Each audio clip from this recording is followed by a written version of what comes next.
C'est la première fois depuis la soirée d'élection Miss Tahiti que cette tenue fragile est à nouveau portée. Et Yaeman a fait appel à Milani Texera pour cet essayage bien particulier.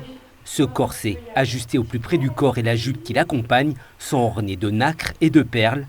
Pas moins de 2000 morceaux de nacre ont été découpés sur mesure et collés un après l'autre. Un travail minutieux qui a nécessité plusieurs reprises. Toute cette partie-là, il a fallu le refaire.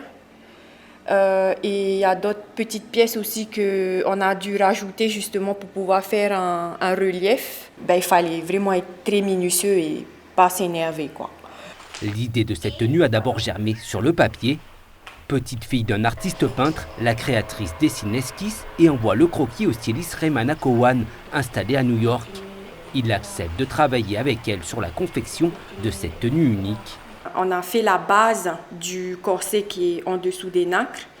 Il fallait choisir aussi le tissu de la jupe et aussi la confection du manteau de tapa parce que le tapa était à New York. Pour sublimer le tout, une coiffe vient compléter l'ensemble.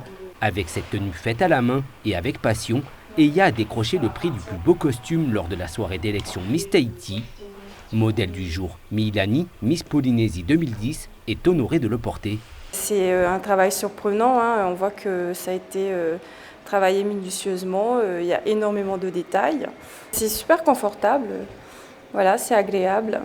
Le costume au coulé a été dévoilé sur la scène de la soirée d'élection le jour de l'arrivée de la pirogue double. Un signe peut-être.